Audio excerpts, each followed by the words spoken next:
C10 Talk, episode 187. Our three-part series in air management for you, your truck, your car, your ride. Started off with ALP, Airlift Performance. Buckle up, hold on, here we go.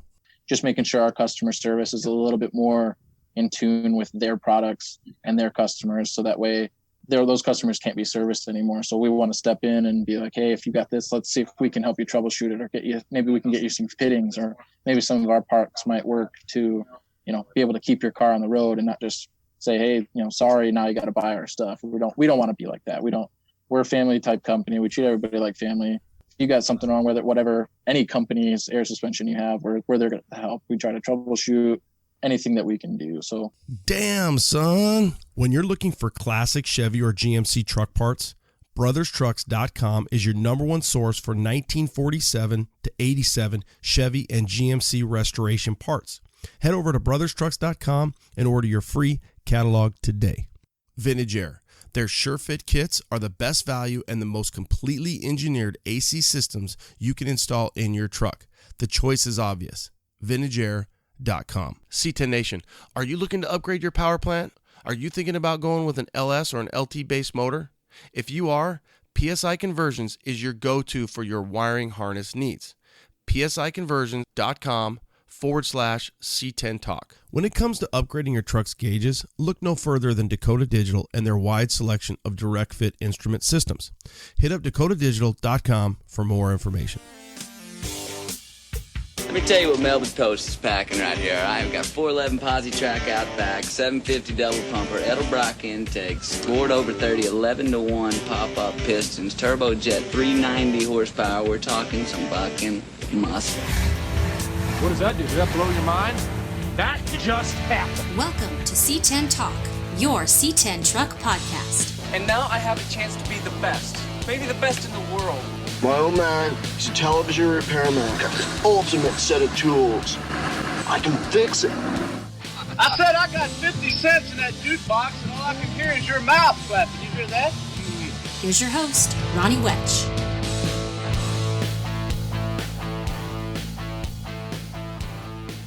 What's up? What's up? Happy Tune-In Tuesday. I hope you guys had a phenomenal 4th of July, considering everything that's going on in this crazy world. I was at home in the pool, drinking beer, barbecuing, and it was a good 4th. Me and the family, chillaxing. Today, ironically, a little piece of info, 23 years today in the fire department for the city of Chandler. So, cool day for me, a timestamp, and 23. So I think 7 more to go. 7 more years of doing what we do. C10 Talk stuff, 187, getting to our 3-part air management series. I hear a lot of who should I buy? Who should I consider? What air management should I be looking at now that AccuAir is no longer with us? First and foremost, let's just say that, I was a big supporter, a big fan, and friends with AccuAir. So this is kind of a crazy thing, always behind those guys. They're part in the scene. I never had any problems with my air management. I hear different things, but at the end of the day, yes, I am and was in the AccuAir corner. But I also feel like we need to make sure that we are getting you guys the information that needs to be brought to you so you can make the best decision for you, your ride, your build. And that's the kind of the focus of this 3-part series with Airlift Performance, Level Ride, and Ride Tech. Next week, you'll have Level Ride, James. I already interviewed James, and that'll be out on the 14th. And then most likely the 21st will be Ride Tech. So we'll see. Kind of looking at getting you guys this information and a lot of fun doing it. So I want to thank Blake and the team over at Airlift Performance for taking the time to sit down with us. So hopefully you guys dig the 3-part series. One thing I do want to mention is please support our sponsors, the people that make this possible. Reach out to them, buy from them, let them know that you're hearing their commercials, their support for the C10 Nation and C10 Talk. That's a big thing for us. So please support those that support us and can make it happen. Bringing you this podcast for nearly I guess 7 years. In September starts our 7 years. So pretty cool stuff. I'm still happy to be sitting here and doing what we're doing.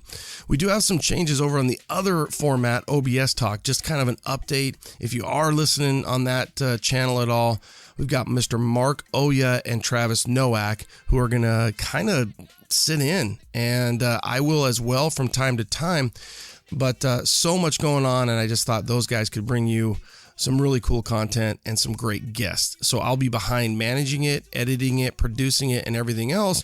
But that's kind of what I'm looking at for the OBS Talk platform.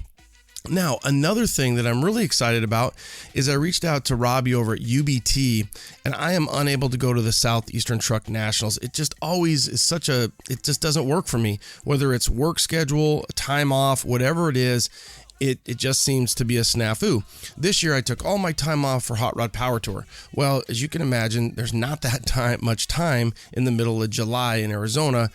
Everybody wants it off. So Southeastern Truck Nationals, good luck to those guys. It's coming up this weekend, Saturday, Lebanon, Tennessee.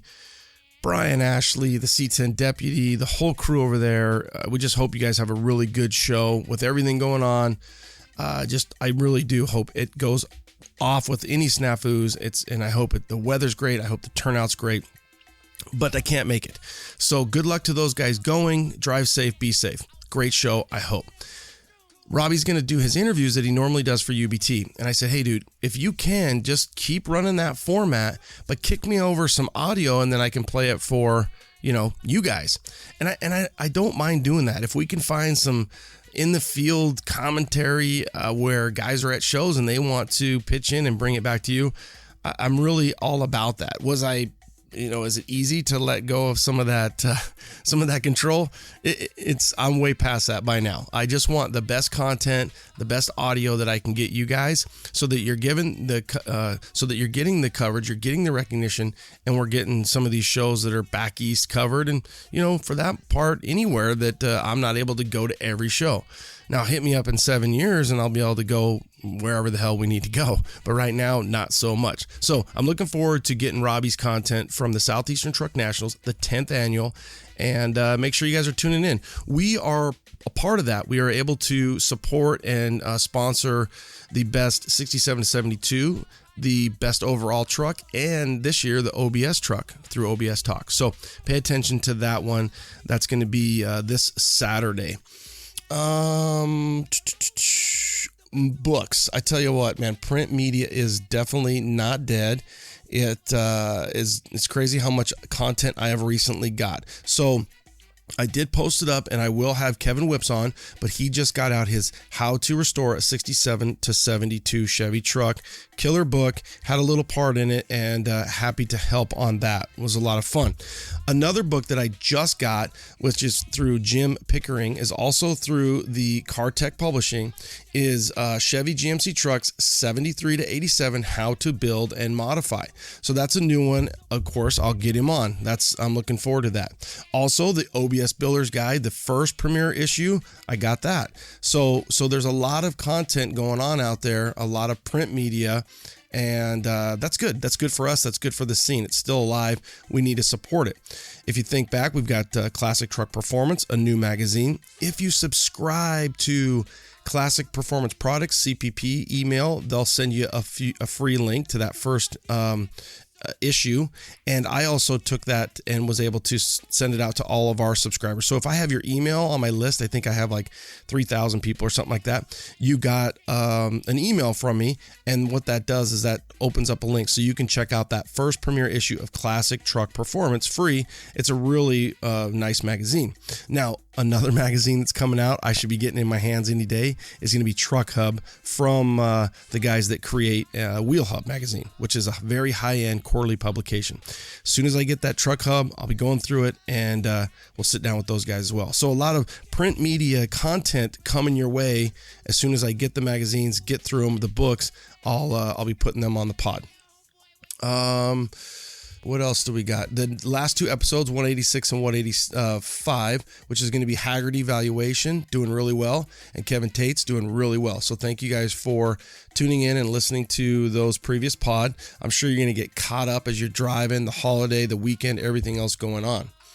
C10 Builder's Guide should be coming out here soon. I just submitted my article.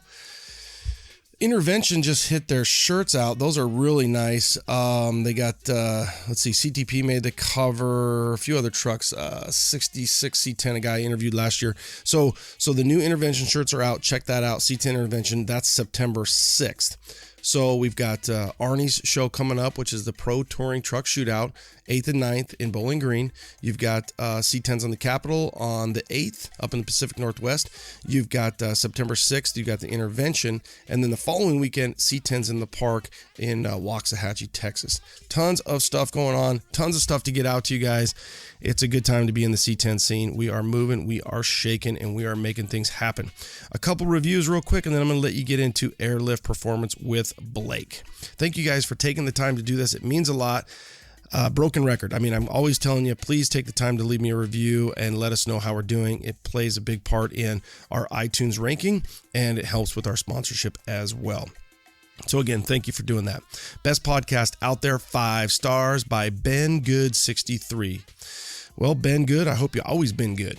All right. Sorry. I wasn't really a podcast guy until I listened to C10 Talk. I'm now out here waiting on new episodes. I went back and binge listened from the beginning and caught up a few weeks ago. Keep 'em coming. You got it, brother. Thanks for taking the time to leave the review. 5 star, perfect. Thank you. Another one here, C10 Talk 5 stars by Dropped 80s. Great topics and good content. Dude, I like it. Easy money. 5 star, perfect. Thank you. One more. Great podcast, 5 stars by GMC Dermot 1981. GMC Dermot 1981. One of the best automotive podcasts around. The fact that it's a Chevy base is just a bonus. Keep up the good content. Thank you, GMC Dermot. 5 star, perfect. Thank you. Thank you guys for taking the time to do that. Next up is going to be Level Ride, our 3-part series. Again, I've already interviewed James. I have not interviewed Ride Tech. If you've got some specific questions, you've got something that you want me to reach out to when I do interview Ride Tech, let me know. Of course, I can do any follow-up with these guys as well. Just trying to get you the baseline and get the content out to you. Jumping back into my email, a few other shows that I need to make sure I mention. Doing It in the Dark, July 18th. That's in Clearwater, Florida. Mini Madness is putting that on. This is from John Hawkins. He sent me an email. Another one, August 15th, is the 2nd annual Snake River Truck and Off-Road Show. Devin sent me this one. Let's see here. That's in Shelley, Idaho at the AG Parts Manufacturing in Idaho. So that's the 2nd annual. Last year, I think he had about 150 trucks, and this year they're looking at maybe 300. So AG Parts Manufacturing, Shelley, Idaho, 2nd annual Snake River Truck and Off-Road Show. Another one from John Hawkins is going to be the 29th annual Slamfest Car and Truck Show in Tampa, Florida at the Florida State Fairgrounds, October 10th and 11th. So mark that one up on your calendars, October 10th and 11th, 29th annual Slamfest Car and Truck Show in Tampa, Florida. Thank you, John, for sending those over. I appreciate the updates. Tons going on, guys. Have a great week. If you're traveling to any show, be safe out there. Take the time to share the pod. Let us know how we're doing and support those sponsors. Late.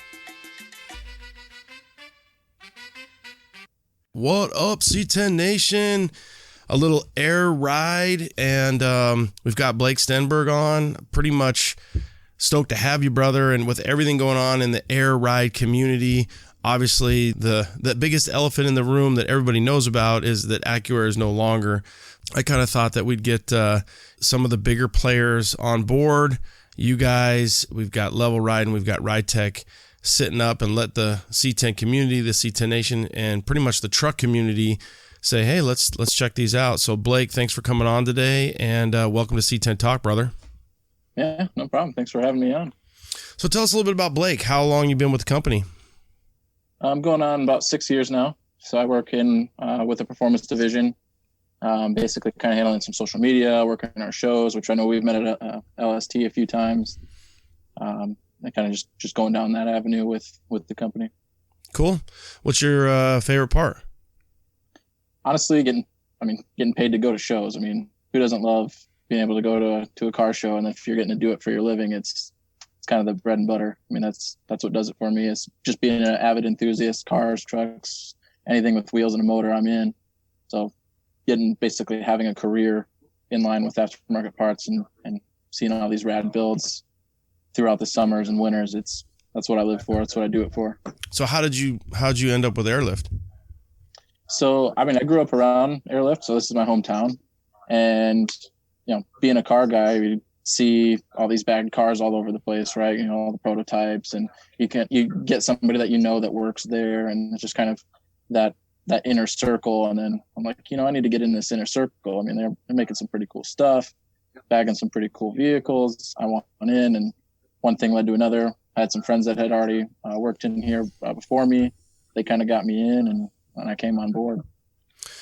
So at what point, I've had, since I can remember, probably 24, 5. So let's just say the last close to 22, 3 years, I've had Airlift on my big truck. So my big truck has airbags, and I just, whether I'm running a compressor, but honestly, I've run Schrader valves to my fuel door.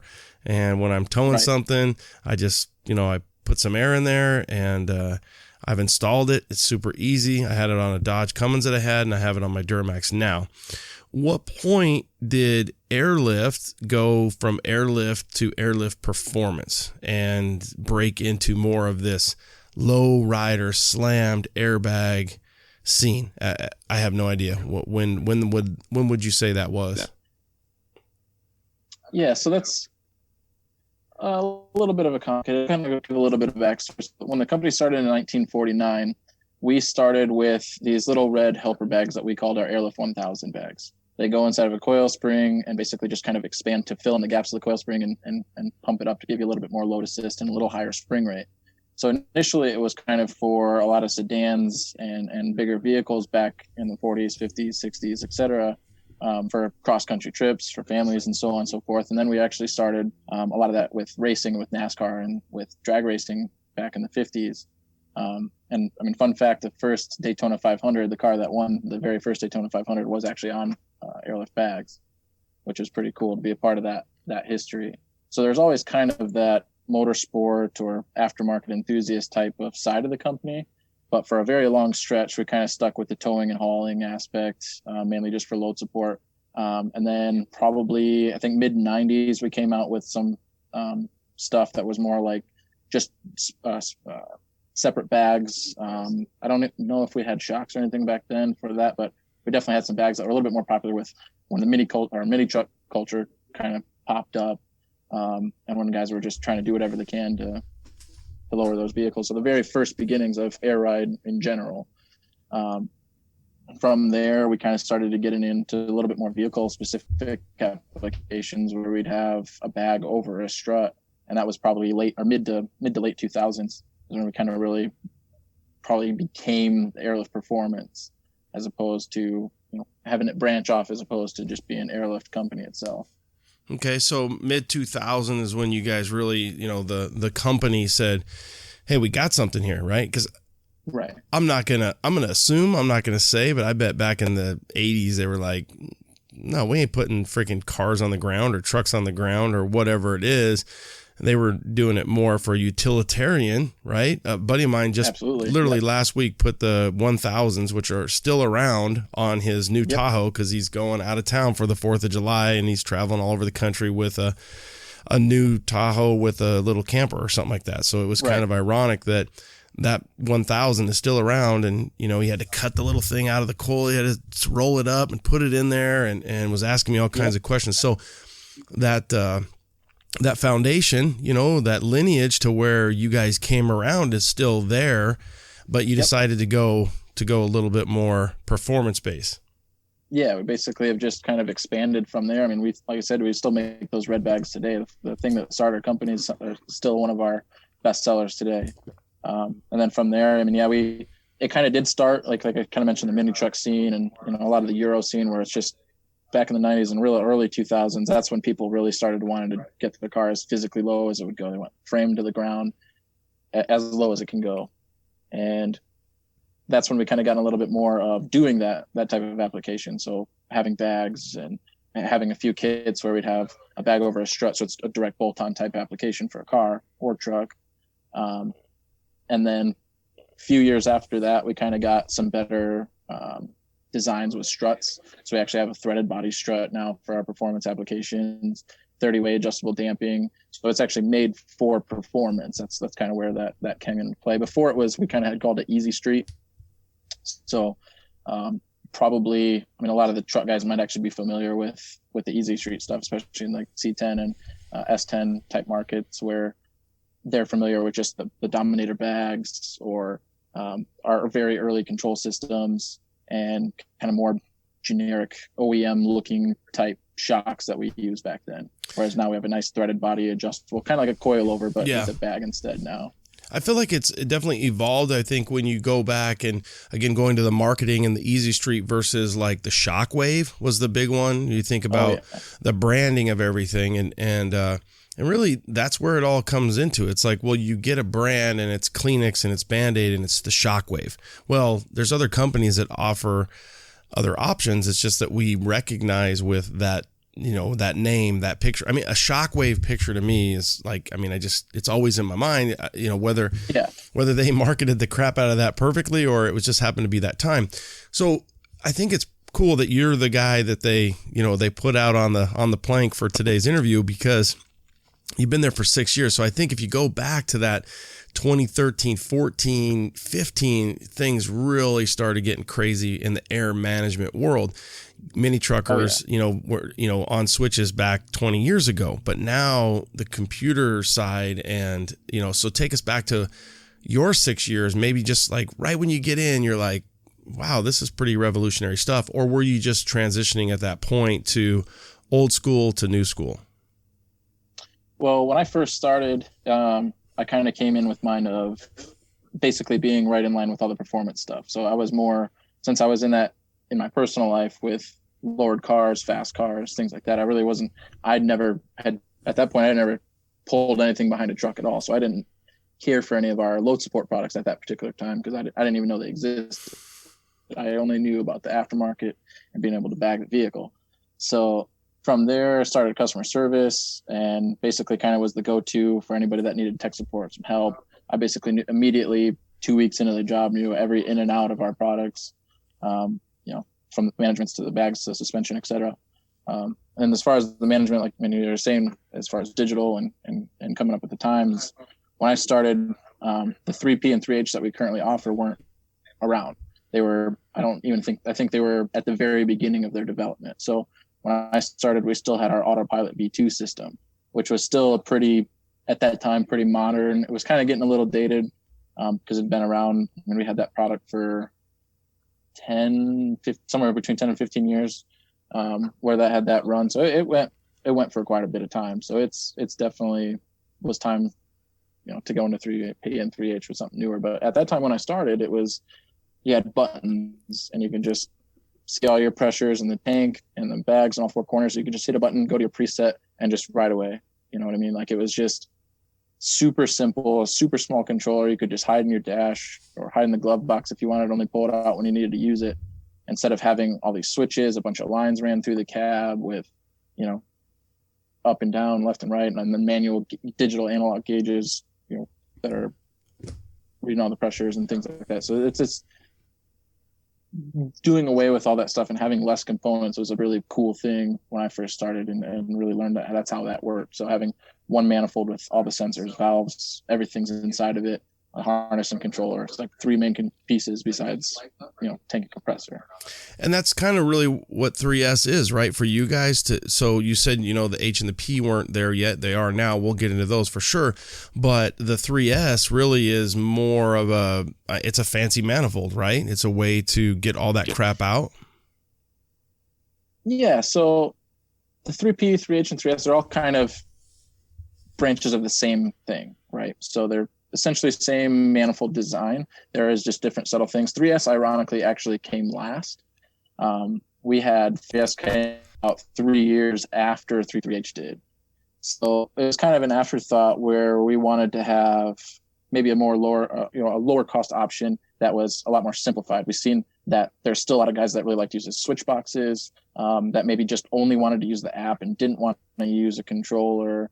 A lot of guys that we've seen that, maybe they would save some money if they didn't have pressure sensors or height sensors to monitor the system. So they that's where we came out with the 3S. So that's basically just valves in a box that you can control with your phone or you can run an AVS style or any aftermarket switch box to it.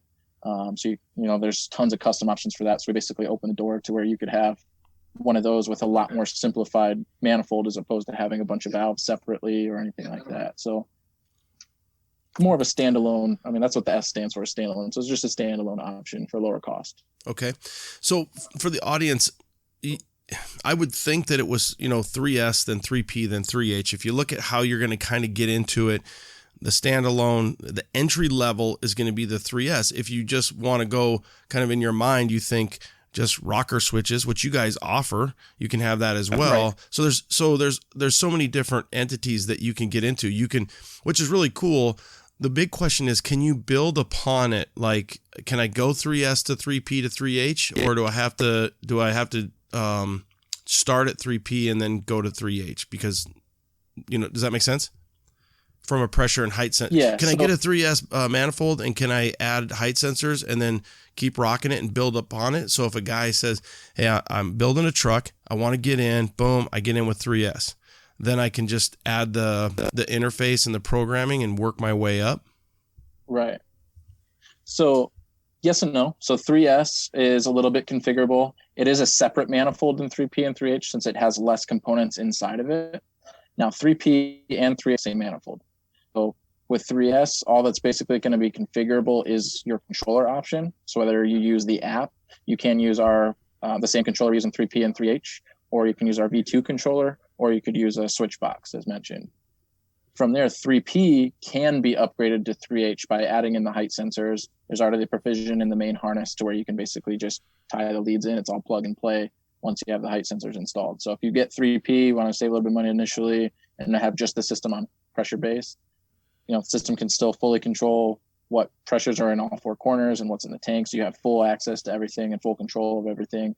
But say maybe your certain pressure changes the height too much, or maybe you're having a little bit of inconsistencies, which is normal on a lot of air suspension. You might not have the same height at a certain pressure, then where it'd be more prudent to have the height sensors installed, so that way the vehicle's level and at that specific height that you want.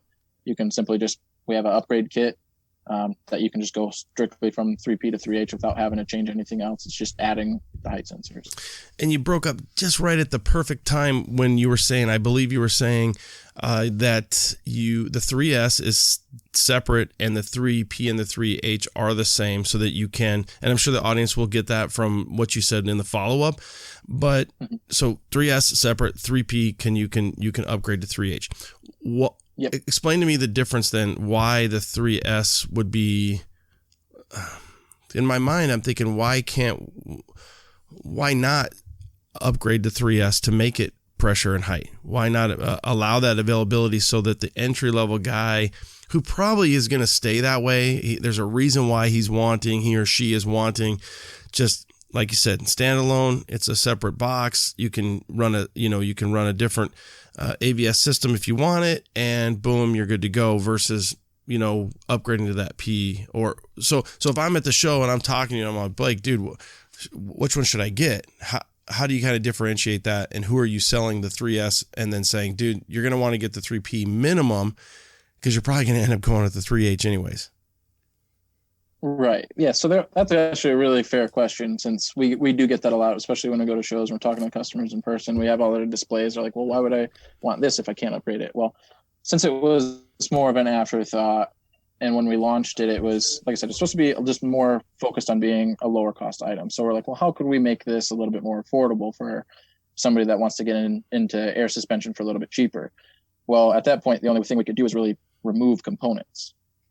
So inside the manifold, we basically pulled out all the pressure sensors and a lot of the components that attribute to doing that. So that way, it obviously costs us less to make, so we can allow it to be less cost retail to the consumer. Now, there are definitely pros and cons on if that system's going to be right for you or not. There are a lot of guys that we see out there that they have no desire to have it be a pressure base or a height base system. Literally, we're just off of that old school mentality of just having switches. They want to be able to have some buttons, just go up and down and play with it a lot while they're driving. So that system works really well for them because they can just use a switch box, or they can, do aftermarket switch panel or something like that, or just have it tucked away, and just use their app so it's all hidden completely. And they can just play up and down with it and don't have to worry about it. But if they're the type of person that may want to have pressure, have monitoring, and actually see what the system's doing, then that's when we suggest to kind of skip the initial purchase of 3S and go with 3 or 3H at that point. So kind of feel them out. And every time that I have that discussion, I'm kind of asking them a few questions. What's your desires? What are you imagining when you're using our system or an air system that you want it to do? Since we have a few different options, like we can cover those bases. Personally, have that interaction. I kind of feel them out, and then I can make my suggestion and not, just say, oh yeah, 3H, that's the one you need. I can actually feel what would actually be the best application for their needs or wants. Who ends up being the 3S guy?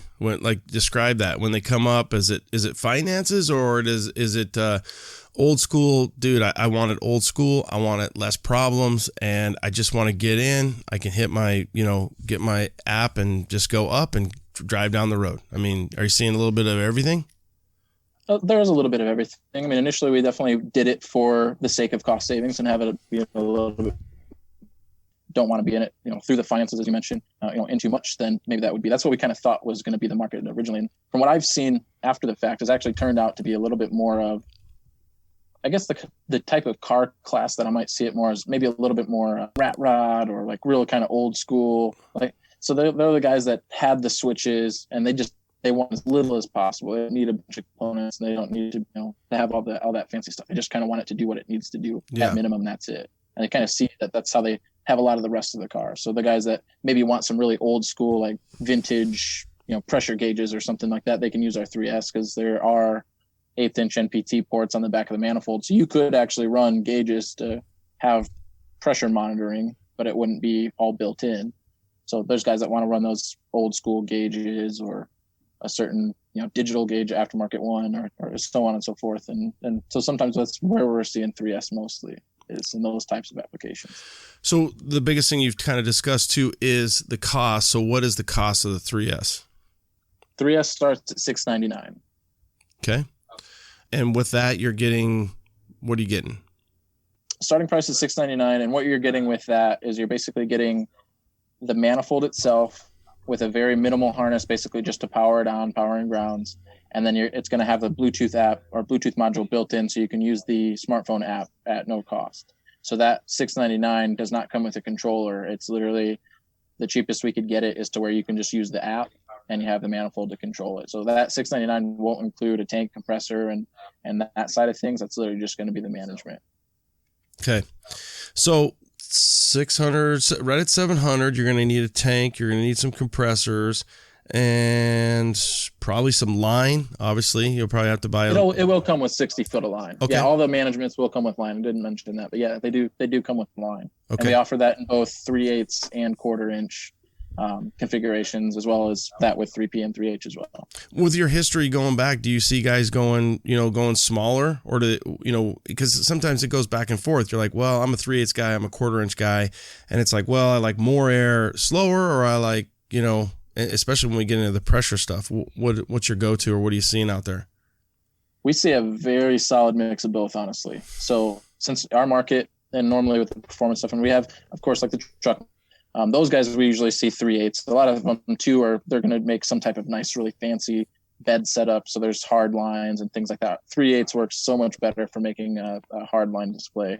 But when we get a lot of the sport compact guys that we cater to, or the Euro, JDM, American Muscle type of cars, or the daily drivers, we just do 1/4 inch line, or recommend 1/4 inch line. It's just a lot smoother, a lot slower.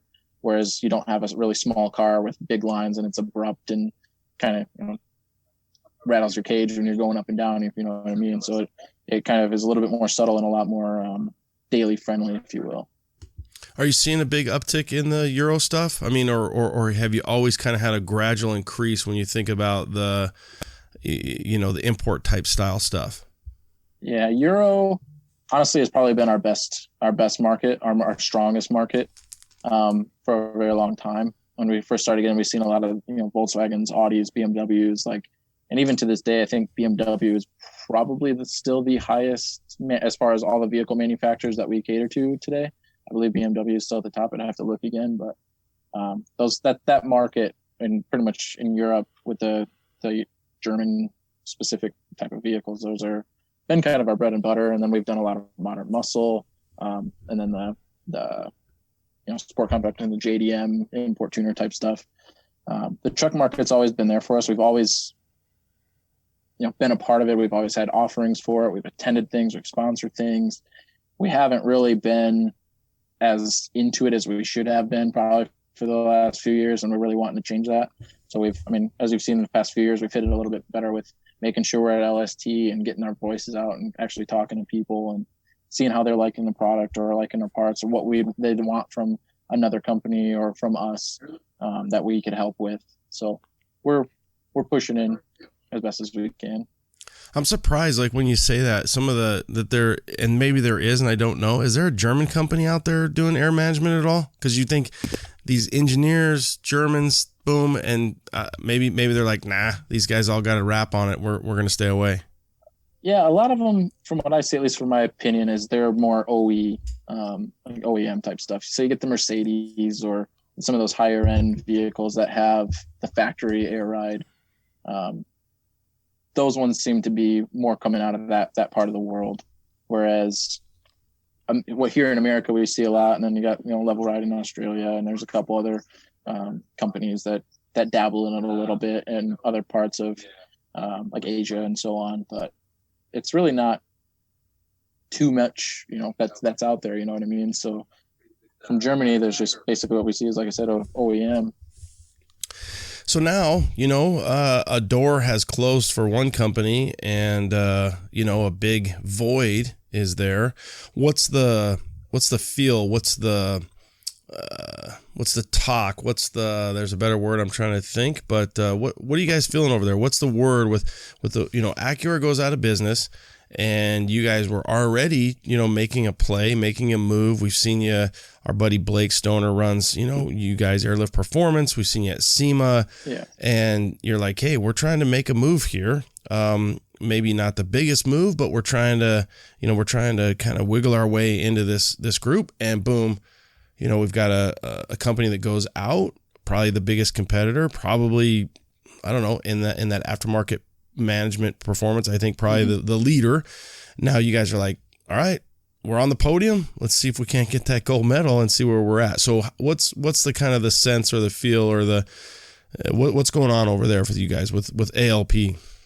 Yeah, I mean, it was definitely sad to hear of that. I mean, we never wish ill on any of our competitors by any means. We're here for the whole air suspension community in general, whether and the car community, honestly. So when we heard about it, it kind of took us by shock. We were kind of sad, but at the end of the day, we're just going to keep doing what we've been doing. We already had, plans in motion to kind of help with the truck market in that community and hearing your guys' voices and other markets that we work with too, and kind of just hearing those voices and what we have for marketing, for product development, for, things of that nature. It's just, we're going to keep doing what we're doing. And basically the best thing that we've done, and the only real thing that we've changed as far as course of action after that, is just making sure our customer service is a little bit more in tune with their products and their customers. So that way, those customers can't be serviced anymore. So we want to step in and be like, hey, if you got this, let's see if we can help you troubleshoot it, or maybe we can get you some fittings, or maybe some of our parts might work to, be able to keep your car on the road and not just say, hey, sorry, now you got to buy our stuff. We don't want to be like that. We're a family type company. We treat everybody like family. So if you got something wrong with it, whatever, any company's air suspension you have, we're there to help. We try to troubleshoot, try to get it to ride better, anything that we can do. So that's basically all we kind of did once we heard wave of that, is just shift a little bit more focus so that our customer service has a little bit more support with taking care of those types of people that can't be serviced by that company no longer. Okay. I like that. Hey, I can win these customers. I can help them. And then over time I can earn their business and earn their trust. So that's probably a good little way of going about it. Do you think one of the biggest questions is always like, will Airlift buy, any kind of IP, any kind of information? Will they develop their own? Will they make something adaptable to an AccuAir, setup? Is there any talk of that you can share with us? Too much that I can share. Honestly, there's not too much that I know of as far as, what they're, buying them or anything like that. That's well way above my head. But I know as far as product and support, when we obviously, like I said, we want to be there for support. So we're changing those things to make sure that we can service those people and those customers. And from there, we're just kind of hearing those markets. So trying to really take focus on what made their product so friendly or so sought after, and kind of seeing, well, what can we do to make ours that fit and fall in line with that as well. So we're trying to hear the voices. And one big example, which mainly that we've heard when we started with working with the truck community a little bit more and really trying to be a little bit more active with it, and honestly the last few years of LST is where we've heard it the most, is we actually heard a lot that the guys weren't really liking our double tap feature with the 3P and 3H. We got a little bit backlash for that. And, when we first came out with it, we thought it was super smooth, and it obviously was a safety net. So that way, if, you're bumping a button, there's no liability of the car airing out, of the truck airing out, causing any type of damage or harm or be unsafe to drive. But we're actually going to be coming out with an update here shortly that will have the option to be able to turn that off and to be able to just use that. So just something as simple as that, that we can change our product to be able to focus a little bit more on that market, and kind of just people's voices are being heard. We can attack that and help them out and get that single tap going. Every time you get ready to say the most groundbreaking, news-breaking thing, it freaking stops. So you did say that you're going to be able to change it. You've got something that's coming out, and you're going to be able to get rid of the double tap and go to a single press and hold, or how will it be? It'll be straight single tap. So we have beta testing that we're doing right now internally. I have it on my personal car. So I've been using it. It's super silky smooth. It's single tap of a button. You don't have to press and hold or wake it up. You can turn the sleep mode off as well. So you go to touch that, just like if you were to touch an app on your phone or a button on your phone, it just works that smooth. Cool. So one of the big things that obviously differentiated you guys as well was you're a pressure and height sensor. So you're both. Explain to the audience the difference, and me. I've done some baseline understanding, and like we said, I've got some, back to hauling stuff. Okay, I'm going to put this pressure in, and we're going to go. What's the difference between pressure and height, and what, you put us through a little class. Yeah. So pressure is basically the system is going to be able to monitor and focus all of its algorithms and its data on the pressure that is in each bag, all four corners individually, and then in the tank. So when it goes through calibration, it'll raise the vehicle up and down to kind of determine how long the valves need to stay open to put X amount of air into each corner. So that way, when you go to hit a pressure preset, hit that button and get the bags right to the pressures you need to, the system can do that automatically. So say, you have a vehicle where you want 50 PSI in the front and 50 PSI in the rear, you press the button and it goes right to that targeted pressure. Now, the reason to go to height. So you bought a C10 and it either had AC at one time or it wasn't even an option. Well, Vintage Air has the solution for you. Their SureFit kits are designed to place the evaporator and hoses behind the dash for a factory clean look. In most cases, the SureFit systems will be controlled by your stock dash controls using their exclusive cable converters. In some applications, a new factory look control panel is included with the kit. The SureFit systems provide full OEM style operations, including air conditioning, floor or vent heating, and a powerful defroster. To retain a true factory look, the AC air exits through the factory dash louvers if originally equipped in your truck. The Gen 4 kit provides infinite, just right temperature, air blending, and blower fan speed adjustments.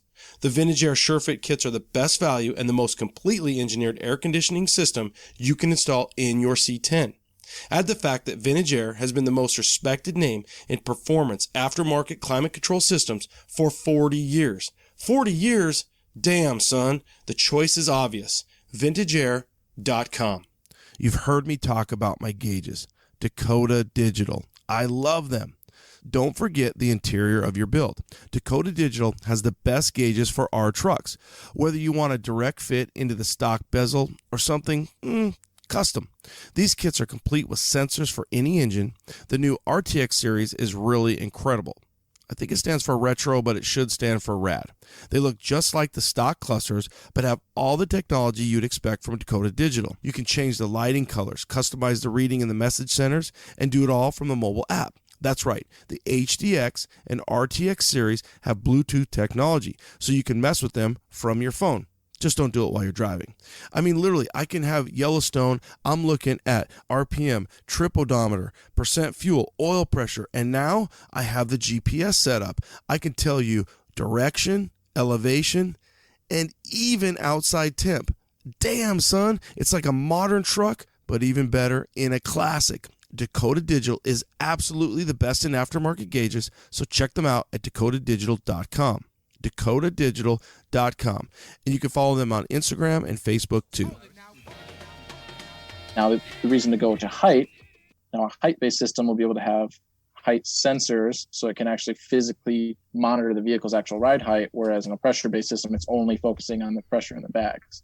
Now, the main difference is that although pressure and height are related, you'll need a certain amount of pressure to get to a certain amount of height. The thing is that they'll rarely are consistent, especially when you have different types of bags, vehicles that weigh differently. Say you have more passengers in the vehicle, full load of groceries, anything like that can change, how a bag reacts and how much pressure it's needed to get to that certain height. The height sensors work with the pressure sensors to be able to raise it and keep it at that right level within 2 millimeters, honestly. And then whereas pressure-based can't, it's just you kind of get to that pressure, and then whatever the height is at, you set it to the pressure and not the height. So there's kind of the pros and cons there. Well, and it makes me think so you're going to go pressure, and you're going to go, okay, I'm going to entry level into pressure. I'm going to set my height based upon, this is where I want the truck. It's a visual, right? So the right. car, the truck, I'm going to set it here. How many settings do I get with pressure base? So that with both 3P and 3H, the controllers are still the same. So you'll still have the same presets. You'll have 5 presets. Okay. And then you still will have manual control all over 5 or all 4 corners individually as well. So if you want to play with just one corner or just one side, you can still do that. So you go pressure, just to stay on the P side of things before we get over to the height, is right. So you're going to visually look at it. I mean, I guess it's the same thing for the height sensor, but you're going to get out, you're going to look at it, you're going to have your wife, your buddy, whoever it is. Okay, how's it look? Okay, I'm going to measure, and this is where I want it to be. So I'm going to, for the most part, at least I'm thinking, is I'm going to have just completely freaking dump, right? I'm at the show, right. I'm parked, I want to look rad. I love it when I'm just laying rockers. Okay, so dump. Then I'm going to have, probably drive. So I'm going to have it as low as I can. How low can I drive it? Yep. Maybe that's number 2. Number 3, maybe tow. I'm going to have the ass end up a little bit more. So that's where pressure gets interesting to me, because let's say you and I set my truck to be ready to go at number 2, and this is where I'm going to go. And then Blake gets in, and then you throw the pressure off. So the pressure, hopefully you can hear me because it's kind of going in and out. But so the pressure that I had set now is going to go higher. A little bit, but I can still hear you. So now it's going to go higher.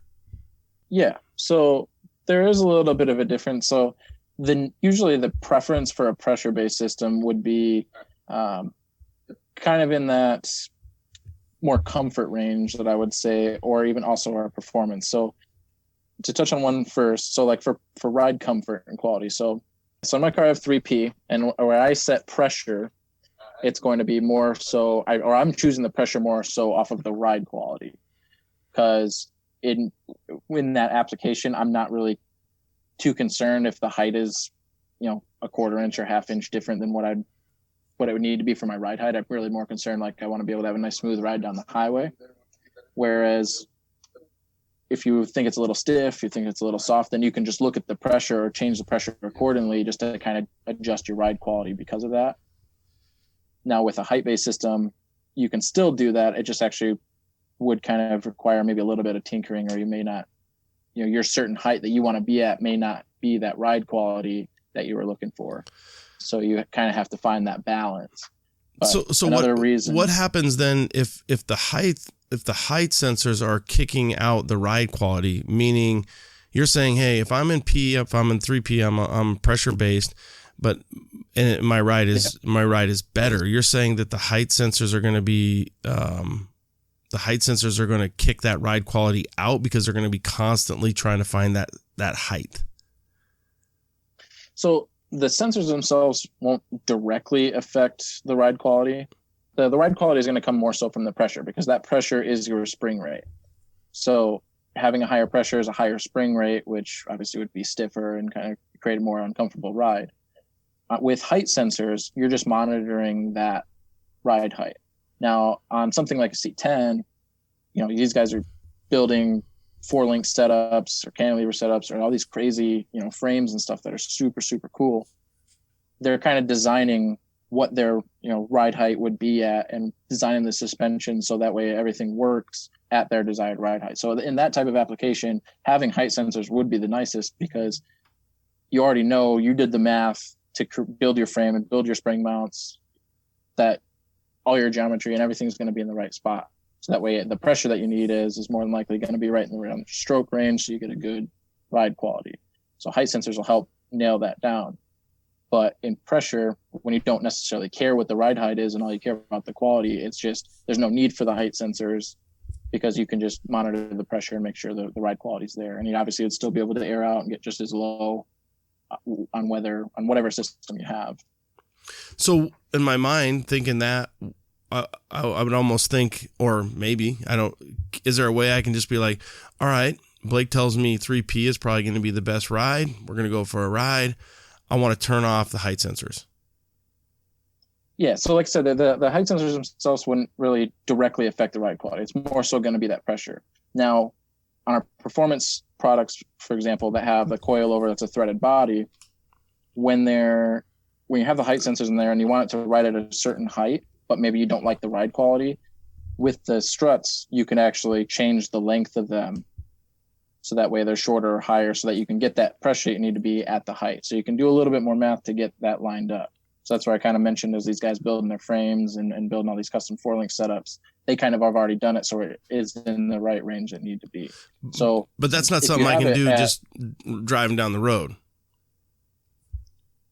The physical mechanical adjustment, no, not driving down the road. That would just be, you could still do it with having the 3H, since it still uses and displays the pressures.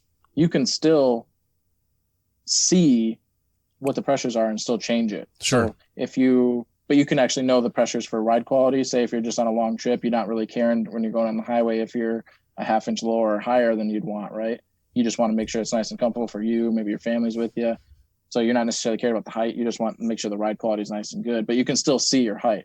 And then maybe if you want to ride real low, you're going through a nice smooth road and you just kind of want to be just maybe barely above the ground, just so it looks real sweet. Maybe you got a photo shoot, you're doing some roller shots, something like that. Then you can actually see the height and make sure you're right where it would be. Because at that point, you're not really caring about the ride quality, right? You just want to make sure that the vehicle's level and not going to be higher or lower than what you want it to be. So that's where the benefit of the height sensors will come into play. But then you still have the pressure sensors that are there, so you can still monitor that pressure you need to be for ride quality adjustments. So if I guess what I'm saying is, if I'm in pressure and that's somewhat of the optimal ride, then and you're saying, well, you can still visually see that even if you have a 3H system, because you could just lower your pressure. The problem potentially, I would think, unless I have a ton of my buddies in the car, would be once I lower my pressure for ride quality, then my height's going to go down and my height sensor is going to kick it back up if I'm running off a 3H. Not necessarily, because you can set your presets up differently, or you can just do a manual override as well. Oh, okay. So yeah, that's kind of what I'm thinking is like, well, if the ride quality is going to be better in 3P, can I turn 3H off? Can I literally just say, height sensors, you're off. I'm running off pressure now.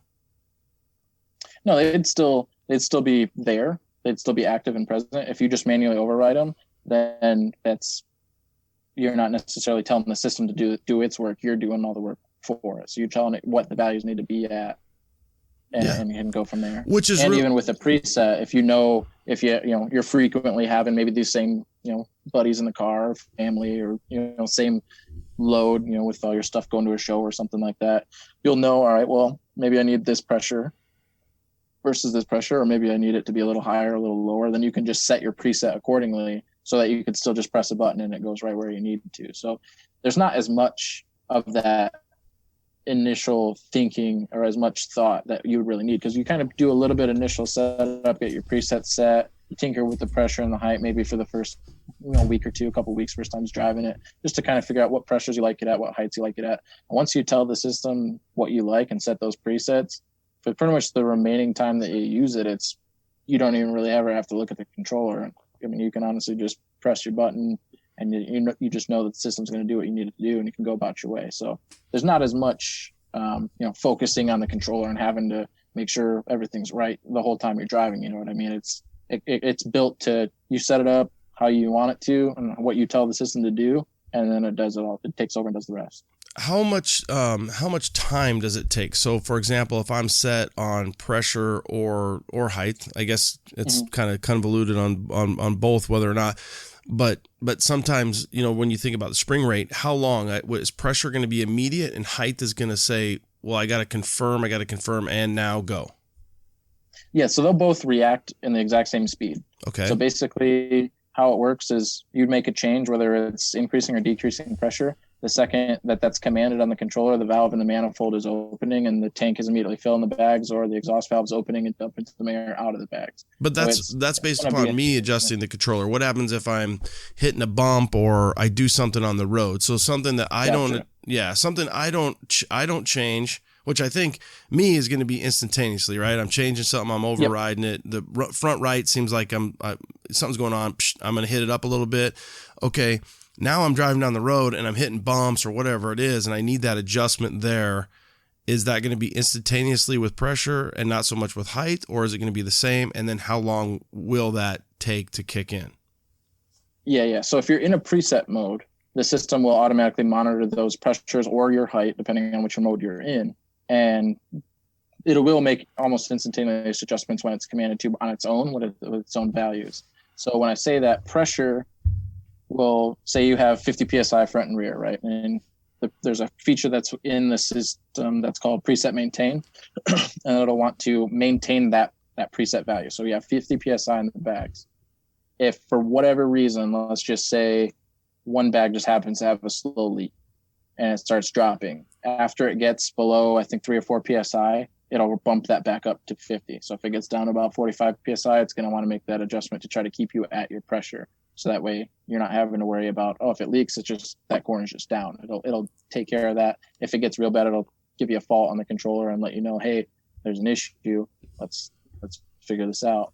And then if it's in height mode, so every time you hit a bump, obviously those sensors are going to be moving up and down and up and down. It takes a 30 to 45 second average.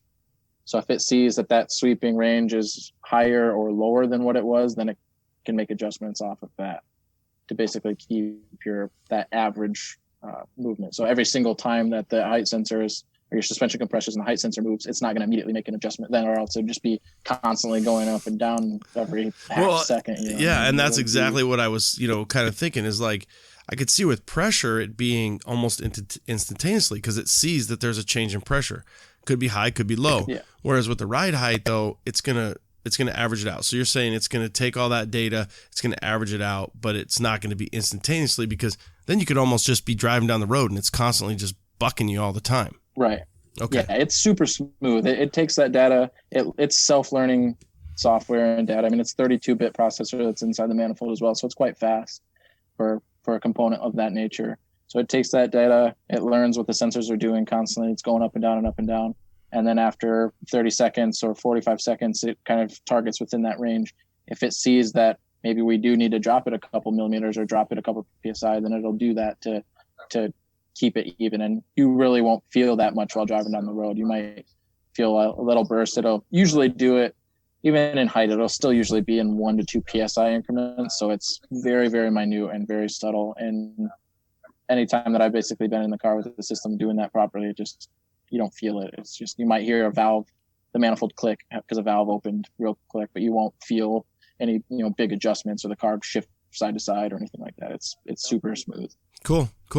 One of the other things I know that I had with Yellowstone in my AccuAir system was the 150, the 175, and the 200, the preset systems. What do you guys have? So for the audience, meaning my system with Yellowstone, I had the freaking biggest camper on there. So when I was in camp, when I had a big camper on there, I would set it to 200 so that my tank was at 200. So I would have instantaneously, or a quicker pressure, if you will, higher PSI, obviously. Right. So what's the presets you guys can run through on your setup? For the tank pressure, you mean? Yeah. Yeah. So since the pressure sensors are all inside the manifold, there's no external pressure switch or anything like that you have to change or choose. So in the software, you can go into the settings menu on the system and choose anywhere from 150 to 200 PSI. Okay, cool. For the tank pressure. And the system will automatically trigger the compressor to run and fill to whatever that max tank pressure is set to, anywhere from 150 to 200. Well, and then that goes back to the 3/8 and the quarter, and again, all this pressure. So why did you end up going with pressure and not height, or will you upgrade some point, or are you real happy with your setup? And what car are you running it on? So I have two vehicles that it's on. One I want to put height sensors on, and one I meant to leave just 3-piece so that I could have both. So one car I have a 1978 Delta 88. Cool. That's on our Dominator bags.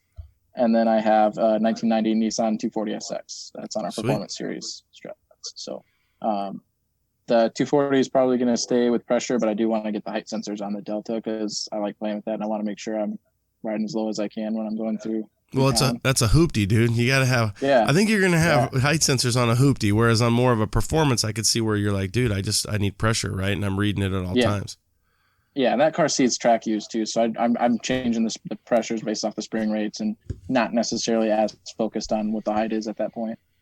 What are you seeing the most of? You see more P's or more H's, or do guys just go H because they're like, I don't want to deal with it. I've already known that AccuAir was this way.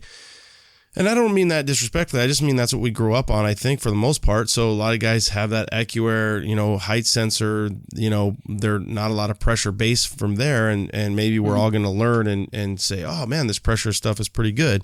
But what do you see out there when you're at the shows, when you're selling stuff and you're like, damn, we sold a lot of P's this month. Well, just wait. The H's will take off or whatever. Right. Yeah. The 3P is by far our most popular.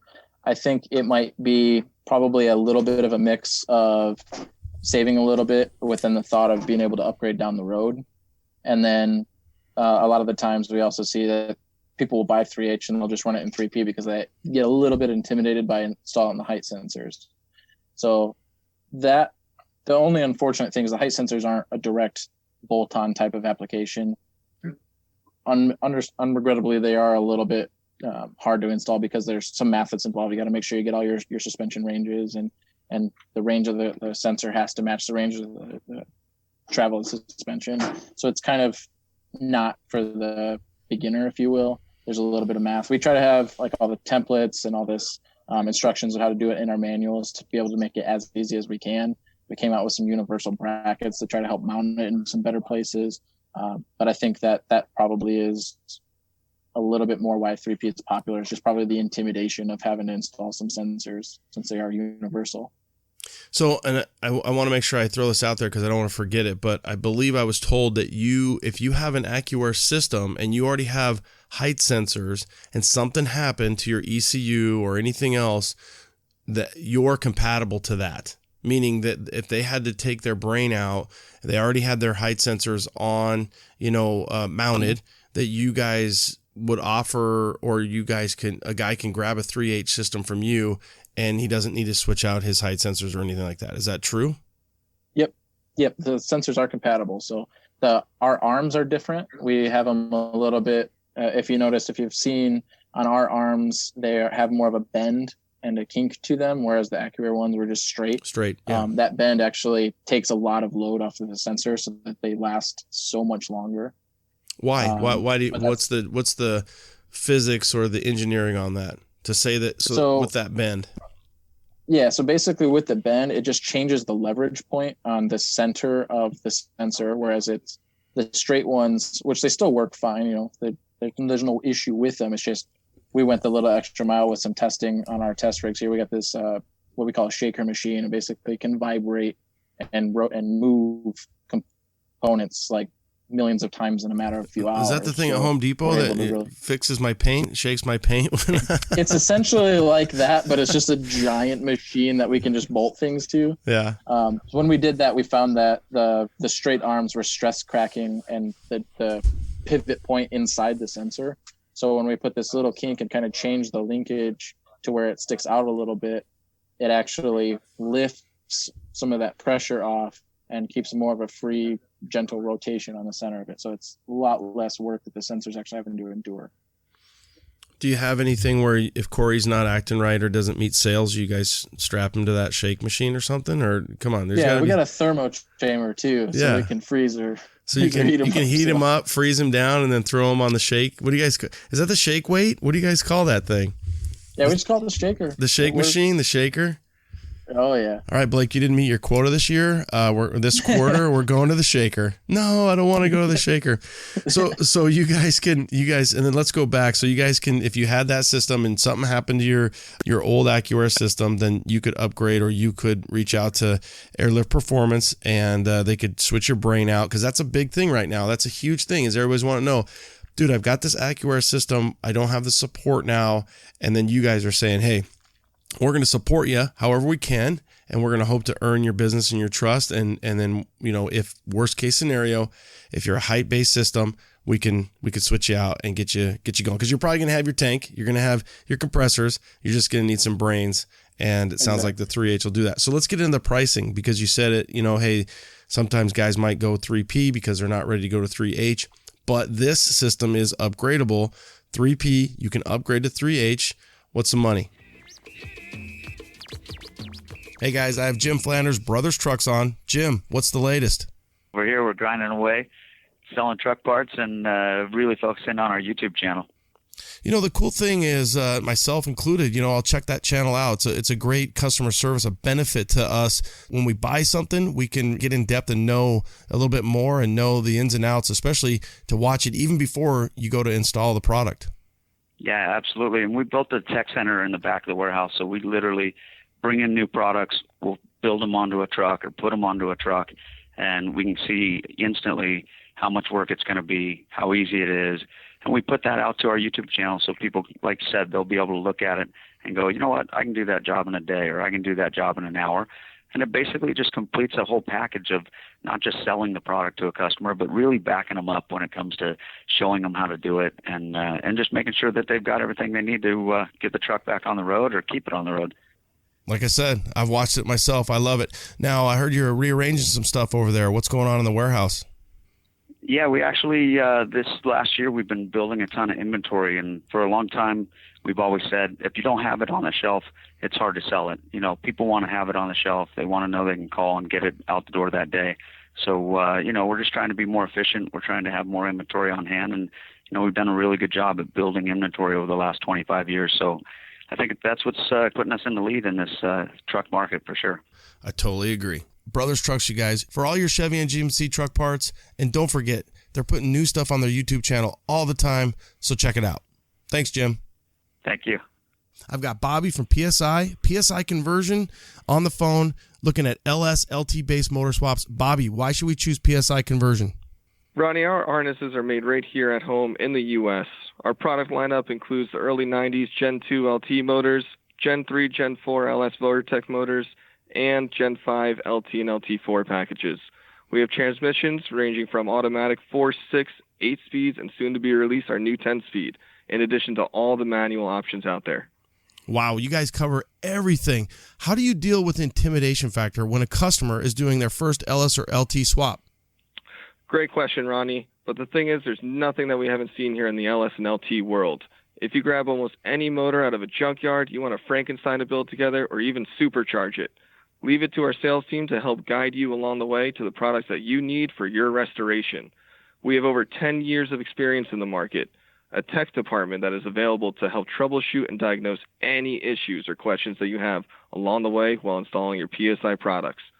Couple that with a staff that is going to be standing by our products with pride, made right here in the U.S. to a GM quality standard. Our team is happy to get you wired up and fired up. And don't forget, guys, use code C10TALK and you'll save 5% off your order. PSIconversion.com. psiconversion.com. You want to save 5%? Use code C10TALK at checkout. Thanks, Bobby. So let's get into the pricing, because you said it, hey, sometimes guys might go 3P because they're not ready to go to 3H, but this system is upgradable. 3P, you can upgrade to 3H. What's the money? Yeah, so 3P is kind of starting more in the, without tank and compressor is going to be the cheapest configuration. So assuming you just already have a tank and compressor, or maybe you want to go with a different one, that's kind of going to be starting more around in the $1,200-$1,300 range, depending on quarter inch versus 3/8 lines. There is about a $50 difference between the two.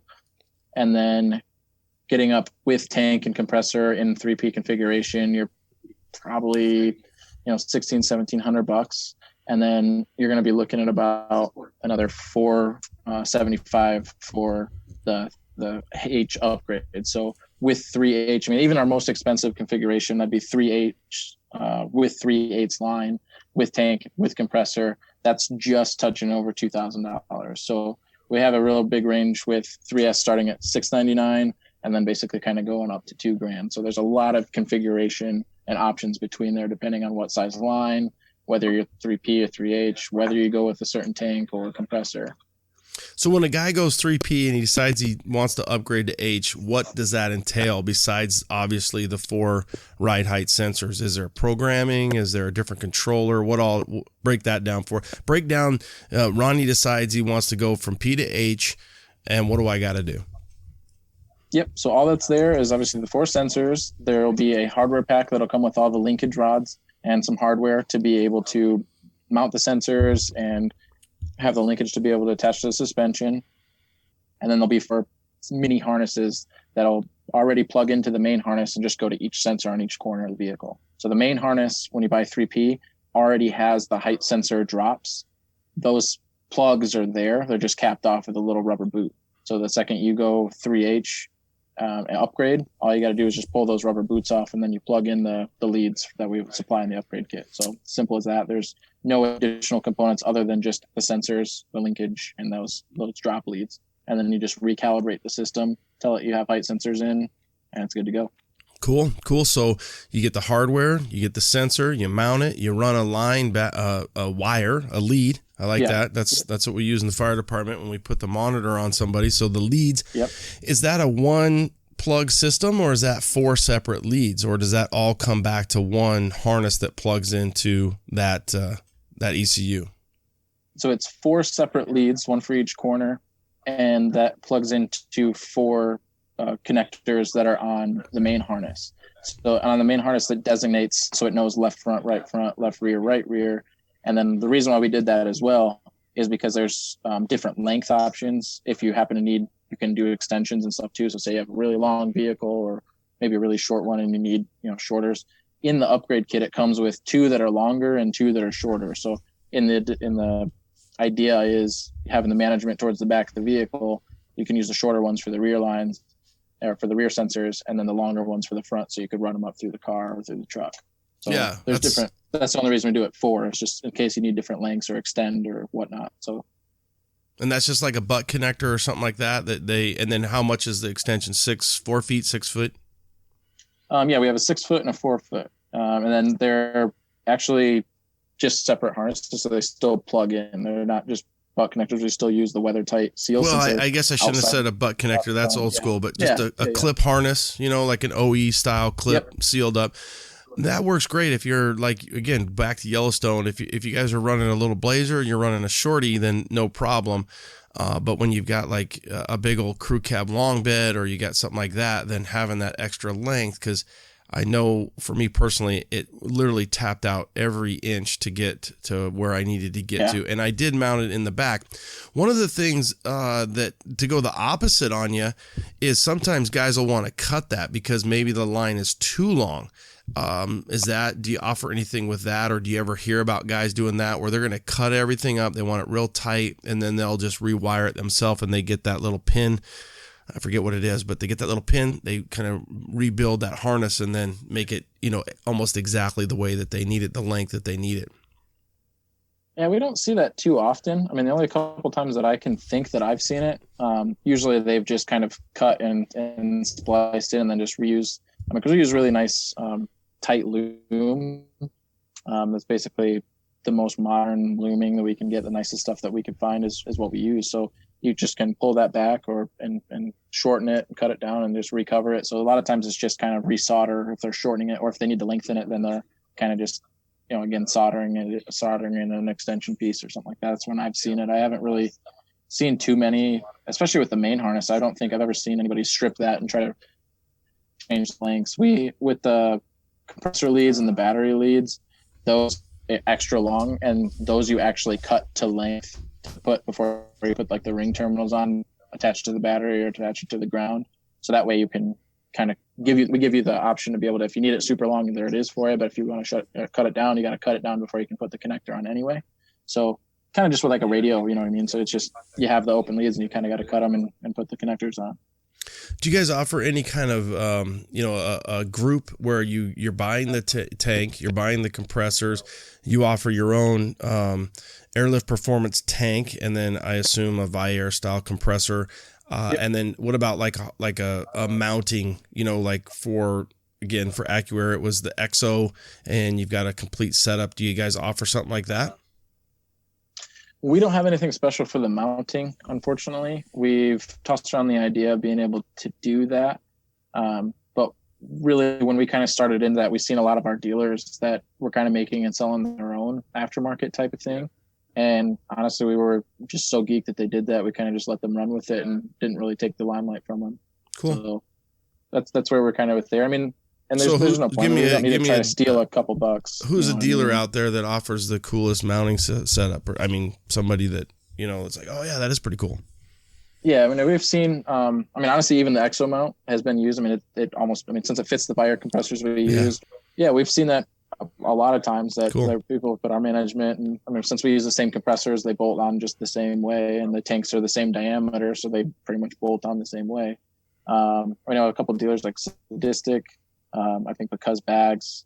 There's a couple other ones that are slipping my mind that have made some pretty cool mounts, especially some ones that basically bolt into the under tray of a package tray of vehicles. So then it's basically all hanging from under the rear window as opposed to, on the floor. So it takes up less space and you can still use your trunk or things of that. But with the truck guys, we just see, these guys building their frames, they like to fabricate everything anyway. So it's definitely a different market for those guys that are pretty much building a truck because they love the fabricating, or they have that ability, or they know a guy or know a shop that has, and they kind of take their free reign and they'll make their own custom brackets to match the rest of the build. So I haven't really seen too many of universal mounting systems in trucks and pickups as I have in sport compacts and so on.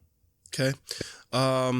Any thought about, one of the things that AccuAir did was obviously the VT, we know about the CVT, but the VT was just, having those valves in there, sure, it sounds easy, but essentially a tank and, throw valves on a different compartment.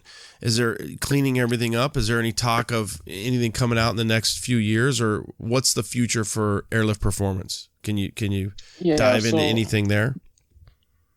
So we have some stuff that's in the works that I can't really talk about, but as far as with the tank and compressor and stuff like that, we initially kind of strayed away from a lot of that because, especially with having the compressor in the tank, we just knew that there's a lot of heat, there's a lot of condensation that's built inside the tank. It could struggle for air, it takes up volume. So there was pros and cons. Obviously, it's a super innovative idea. It looks really, really good, but we unfortunately just couldn't look past the risks of it because we didn't really know, how well it could hold up, especially with the compressors we use or trying to find another compressor. So we didn't quite believe in it just because we thought it would bring too many problems than it would, just being able to be worth having it kind of tidied and tucked together. But we definitely wanted some things. We definitely think that having all the external components into one manifold helps a lot. So you're not having all the valves and other components. But of course, how they had that with the CV or the whole endo line was you pretty much just have a tank and that's it, which made it a lot more compact than having a tank, compressor, and a manifold. They could have it all in one. So we're looking at some options and thinking of what we might be able to come up with. We definitely want to have something better. We admit tanks are a little bit dated. So we want to definitely get something that's newer and work on something else. But I don't know. I don't think we'd plan on having the exact same thing as the end of line anytime soon.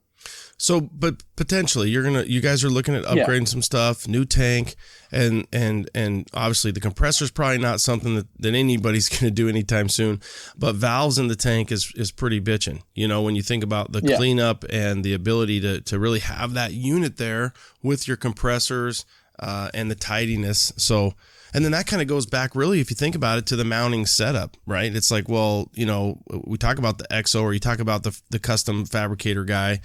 It's like, hey, man, when those valves are in there and that ECU and everything is tucked away in that kind of compressor or that tank setup, it really cleans things up. And whether that's Euro in the trunk, whether that's truck underneath, whether that's in the bed. So I'm sure you guys will come up with some cool stuff or be looking at that, especially because there's going to be a void in the market, you know, in the next couple of years. You guys are, you know, the consumer is looking to companies like Airlift Performance to really step that up, because now there's going to be that void. And I think we had that taste, you know, of, wow, look how clean this is. Look at this tank. And you get a taste for that and you're like, wow. Yeah. I mean, what I can say, I'll say it just as vague as this, we are working on the next generation of our management. So I'm not going to say anything as far as ETA and stuff, because we're still at a ways to go and route to go. But the biggest thing that I want to just mention that for is we're taking all these voices from different markets and seeing what they liked. And then obviously all of our experience with our products and with competitor products over the past decade or more of where was all the failures, where's all the issues, what can be improved on. So we study this, you know, day in, day out for sure. And we test very, very regularly. So that's why, you know, in my eyes, we didn't really necessarily come out with as innovative stuff left and right, where we've just made sure that what we're making is going to be tried and true, because we have a motto here that it fits, works, and lasts. We want to make sure that everything that goes out to any customer is, you can put it in, it's going to fit, it's going to work, and it's going to last. You're not going to have to worry about it. So we do a lot more in that retrospect of making sure that it's going to be a nice quality product, it's going to last, and we can back it up if something does happen to go wrong. We're here, we'll get you another one immediately under warranty. With that approach, where we're going through and making changes and just making sure that with what we come up next is going to be the best thing that we can offer for the market possible.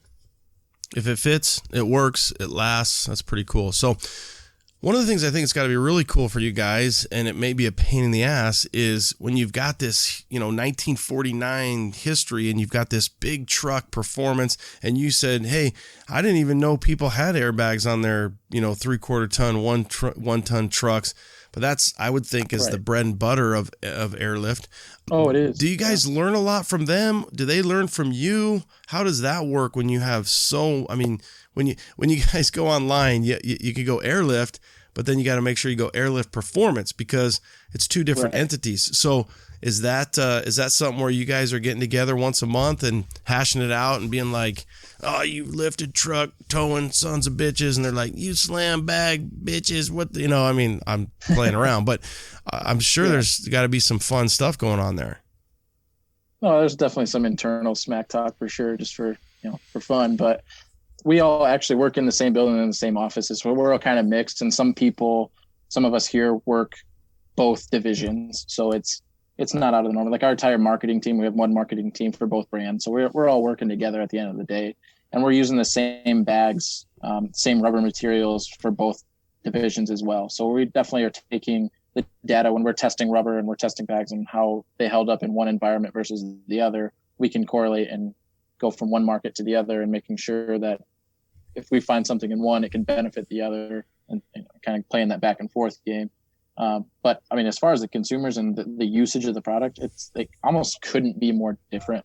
So we get, you know, a bag that on a load support application where that bag pretty much just rides between the leaf spring and the frame rail, or the axle and the frame rail, and it's just not really the main suspension component. So if that bag, I mean, doesn't have any pressure in it, it's not affecting the way the truck is working at all.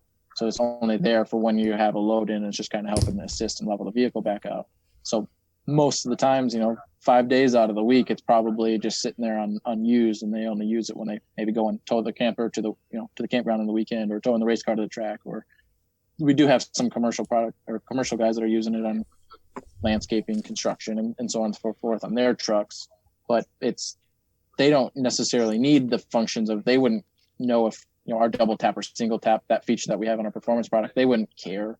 They wouldn't know that it had an app or not. I mean, we do have apps for those load support managements now, but that's not necessarily their main concern, right? They're just, when they need it to work, they get it to work, and that's it.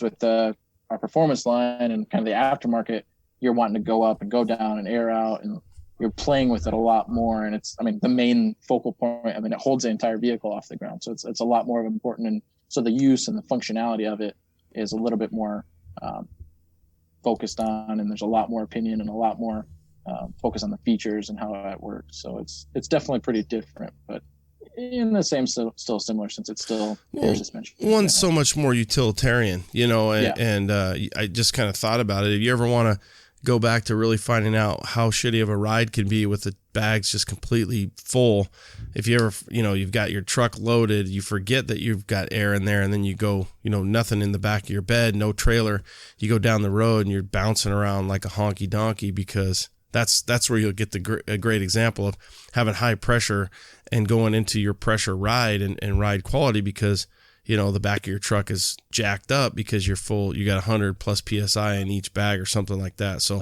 that's definitely something to think about. What about turnaround times? That's a big one. How long does a guy or girl or builder or, whoever, the shop, what's the turnaround time on a setup? So, as of once the order's placed, you mean? Yeah. Yeah. So basically we do our absolute best, and we stay late if we have to make sure that there is product ready to order then and there. So of course we get a few back orders here and there that we might have to wait a couple of weeks on some parts, but we don't ever like to have it be more than that. And we do our best, especially with the management side, that's always in stock because that's made here. So we don't have to worry about any of that. We have some stuff that comes from outsourcing that we have to wait on, materials, or if things go off to get anodized or powder coated that we don't do in-house, then we kind of get a little bit backed up there. But since everything's pretty much done under the roof, it can be built that day. If we don't have it on the shelf, we can just build it and complete that order. So turnaround time is, we pretty much ship orders within 24 hours. So for the most part, turnaround time is going to be a week or less. Oh yeah. Yeah. If you live in California and we're in Michigan, so you got 5 days of UPS shipping, you'll have your product in a week, easy. Okay. So there's no 2, 3, 4, 5 week downtime. If a guy wants a 3H tomorrow, he orders it, he's going to have it within 7 days, holidays and shipping depending, but you're going to get a tracking number usually within 24 to 48 hours. Yep. Now there is, since we don't actually sell direct, we just manufacture. So we have all the orders are all purchased through dealers. They'll be able to get you the tracking number and whatnot. And a lot of times we have a lot of dealers that have stuff in stock too, so that they can ship out immediately as well if they're closer to you than we are. Mm-hmm. So, and if they don't have it, we drop ship it right away. So yeah, we ship as fast as possible. Anytime we get an order, we try to have it out the next day. Yeah, but for our audience, you call Travis at AZ Pro, he shouldn't be telling you they're back ordered a few weeks. That he should be able to order it up. He calls Blake. Blake says it's on its way if you don't have it in stock already, and you're going to have a tracking number within, a few days, and before you know it, you'll have your setup. Right. Yeah, it's very rare anything's ever back ordered. You talked a little bit about it there. Where is everything made? Are you primarily, it's made in the USA type badging when we get, our Airlift stuff? Yep. Yeah. Everything here is made in Lansing, Michigan. So, the only thing that we don't make is the Viair compressors that we use. Yeah. And so that's their deal, wherever they make them, but you're using Viair. But Airlift Performance, everything, including the controller, it's all made in USA? Yep. Yeah. So, fun story too, when we had the beginning of this, the COVID and everything shut down, we had basically less than 10 people in here working just to be able to fulfill the minimal amount of orders and kind of build some product up. But I volunteered to come in, and I actually worked out back and actually finally got to actually build manifolds. So I actually got to do it myself and kind of see how all the parts go in and soldering all the pieces together and going through that. And it's a pretty cool process, and everything is all done here. It's assembly line. We get giant stocks of metal We cut them down into pieces. They go into our CNC machines. We mill the blocks out for the manifolds. The only time that those leave, there's 2 times that the manifold blocks leave. One to go get anodized, and then they come right back to us. And then they leave the second time when they're ready to go out on their order. So basically the only time it leaves is just to get anodized. Once it comes back, we put all the sensors in, all the gussets, valves, all the electrical components. It's all in there. So it's all made right here in Lansing, and anything else that we use that is outsourced, it's all made in the U.S. So I want to make sure if I see one that has built by BS on there, is there a good quality check? Do I know that, whoever's That's a special one. The same guy checking my underwear, is going to make sure that the quality control is there on the one that's made. If you got one back in April or May and it says, made by BS, then you might want to make sure it's, checked off by QV number 12 or something like that. Right. Well, thankfully we have this really awesome end of line tester. So each and every manifold after it's built, it goes into this giant rig where it plugs in and it loads all the software onto it at that point, and then basically kind of pre-calibrates it just to make sure that it runs through all its functionalities. It'll leak test it. It'll make sure that everything's in its place. It's how we have all the stations and how all the parts go together. It's like you can't really build one wrong. So it's really, really nice that it's pretty foolproof. And that machine, basically, if there is a small leak or, hey, you did forget an O-ring, it'll tell you right away. And then you just can go back and fix it, and it goes back to quality, and then they take care of it from there. So fairly confident everyone that leaves that I built will be fine. Well, it's cool too for a guy in sales and marketing that you got that experience, because it gives you a whole nother level to know, hey, this is what's going on. And they're built right here by, Lansing, Michiganettes and Michigan dudes. And those products are, like you said, they're shipped out daily, and business has got to be cranking, not only with the void that was left in the market, but what we're hearing is everybody is working on their rides, their cars, their trucks. And I got to think that things are, Q2 was really good for just about everybody. How was it for you guys? It's honestly been amazing. When this whole thing first started and our state getting shut down and the country getting shut down, we were like, just kind of just sitting there hoping and praying that things weren't going to go bad for us. But we knew that we were going to keep doing what we do. And honestly, then orders kept coming, and we keep seeing and on social media, and for talking with our consumers, talking with our dealers.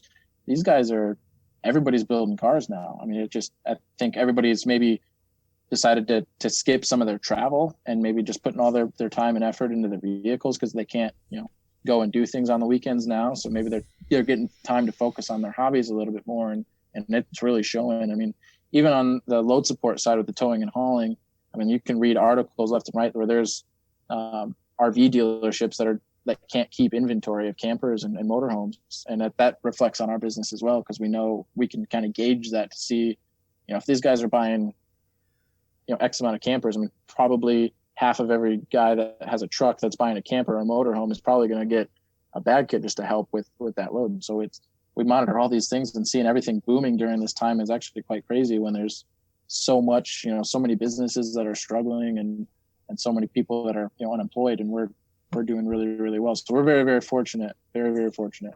Yeah, it's good to hear. I mean, that's what I'm hearing too on my end, of all the people that are behind the C10 community, the parts distributors, the makers, the movers, the shakers. They're all, having really good Q2s. So that's a good thing. What's your thoughts on, well, I'll hold that one. So I'm going to hit SEMA, but I want to talk to you a little bit about your controller. Talk to us a little bit about your controller and the features of that. And, because sometimes in the truck community, the controller is kind of like a piece of art. It's something that the guys want to really display. Walk us through the Airlift performance controller for the air management. Yeah, so the controller, it's just a small rectangular device. It has a keypad on the bottom half where you'll have 5 user-defined presets. So you can have ride height, a preset low, preset high, have your air out preset, and whatever you may want to be for the 5th one. And then you have manual adjustment for all 4 corners too. So say if you want to just raise one corner up or just the rear or just the front, you can do that manually by those manual buttons on the outside of the presets. And then from there, the screen, depending on whether you're in pressure or height, if it's in pressure mode, it'll just show the pressure on all 4 corners, and then it'll also show you the pressure live in the tank as well, so you can see that constantly. And if you are on height, it'll show you the pressures, but then it'll also have these little arrows that'll be between the pressures that'll kind of show the position of where each height sensor is reading. So you can actually see the vehicle height based off of those arrows as well. So everything, we give you all the data that's there. We want to make sure that, you can see if you have a leak, or if you have too much or too little pressure in one, or if you have what your tank pressure is at, because those are very important things to know. We've seen with other systems where they are just height, or they don't have the ability to see what's in the tank or what's in the bags. You could have something that ride quality could be terrible, and you have no idea why, because you don't know how much pressure is in the bags. So if you are able to then see that pressure, and you can go up or down a couple PSI, 5-10 PSI, that can significantly change your whole aspect on air suspension, and how it rides and how it performs and how it works, versus just kind of going up and down. So it's very crucial to have that data. It's just a nice thing. Just like on your gauge cluster, you're going to want to know how much fuel you have. You're going to want to know what the engine temperature is, or what your speed you're going is. It's nice to have that data in front of you, so you can utilize that for your vehicle and for how you're using this system, especially when these products, there's a lot to them. So there's a lot more cost that's with them. So they're a fairly expensive product just because of how much components are there. It's nice to see that data and know how much pressure's in the tank and pressure's in the back. So we'll make sure that the controller shows that as well. The controller is wired with a USB cable, so you can actually unplug it and just use your phone. The app works the same way. It has the exact same keypad configuration and shows the exact same pressures or height on the screen. So it will mimic the controller to a T. So if you don't want the controller, in the cab or in the way, you can unplug it and put it in the glove box, or hide it, or do whatever you may need from there. Or you can even unplug it and plug your phone in to charge your phone if you need to as well. So pretty versatile there. So if you have the controller plugged in, it's going to always go to the controller. You have to unplug the controller to kick over to the phone? No, actually, so sorry. If you go to the app and once you get connected, the controller will still work. However, you'll see at the top corner, it'll just say Bluetooth. So that way it's being controlled by the app rather than the controller, but it'll still be on. So you don't have to unplug it. You can just switch back and forth. Okay, cool. What was I thinking? Oh, so if you have individual corners and you want to go up or down or front, so I can pressure all four. I'm assuming that I can go up or down and it'll be both. So meaning left, right, rear, both sides, left, right. But I can just go up in the front or down in the front as well, correct? So if I hit is there a middle feature that takes both front bags down or up? So for the front, there is. For the rear, currently, there is not, unfortunately. So is something that we're wanting to take into effect with the next management that I mentioned. That's something that we've heard that we should have. So it's like three then, meaning front is one, up or down, or both. The back is just individual, left and right. Yeah, so how it would work is, so the corners would be individual no matter what. Those aren't changeable. So for me, if I want to do just the front, I usually would just use two thumbs and go up and down, or up and down for front and rear, because it'll work that way. You just have to use two fingers instead of one. But you can actually change the top preset button in the settings menu to be all up or all down. So if you just want it to be one button to go up and down, you can. Just for the front, you can change that. But then for the rear, it would be manual. But I have to change it, or is it, let's just go with the front. So the front, I can go up, left side, up, down, right side, up, down, or middle, up, down, both. Or do I have to change something that says, hey, this is going to default to the left side, but it's going to end up being left and right, up, down. Does that make sense? Hopefully. No, so it'd take those center buttons. It's kind of hard to show you without it, in your hand working, but the top button that's in the center row, if you go into the settings, you can actually change that from what we call a user-defined preset to where you just tell it what pressure, what height, and you press it. Or you can actually change that to be all up or all down. There's a couple different options as well. And we can also have that button, as a matter of fact, be all up for all four corners. So it's just a manual for all four corners for one button. So if you set it that way. Yeah. So then you're saying you got a little bit of definability. The future, you're looking at making the rear the same. Yeah, and maybe even changing the button layouts maybe a little bit, or depending on how it works, just the functionality. Like I said, we still got a ways to go on developing that product, but the idea is that, like I said, we're taking what we've heard from the market and what's popular, what they've liked, or what they don't like about our stuff, and trying to change that for the next system. So, and add those features. So we know that not having the rear going up and down on one, basically a separate easy button has kind of been a little bit of maybe a hiccup. So we're going to focus on that, making sure that we're coming out with the best product that we can and have the best, features there. So it's all nice and simple. I mean, every user kind of has a different thought on it. So it's kind of hard to tally all these people's, brains and then kind of average all these ideas out and see what's more common and what's not, or maybe a good idea versus something that'd be a good idea that's just a little too risky or it really wouldn't work. But, we think of all that. So we're going to want to do the addition of that feature, having rear up and down as well. Cool. Yeah. I mean, and ultimately the consumer is going to understand that 5,000 people might have great ideas, but you've got to build something that's really universal. And that's what you're doing. So, what do you guys think about SEMA? You're getting ready for SEMA 2020. It's 4 or 5 months away, and is it going to happen? See, we're preparing for it, but we also all kind of internally here think that SEMA might not even go on this year. We think it's just going to be. I mean, we've been there. It can get pretty hectic, and there's no way that they're going to be able to fill all those halls with that many people and with social distancing and things like that. So we're kind of discussing multiple plans on whether if SEMA continues, what we're going to do, and if SEMA cancels or drops out, then what we're going to do from there too. So it's too hard to even make a solid plan with everything being so unpredictable. But if you ask personally, I think it's probably going to get postponed or held till next year.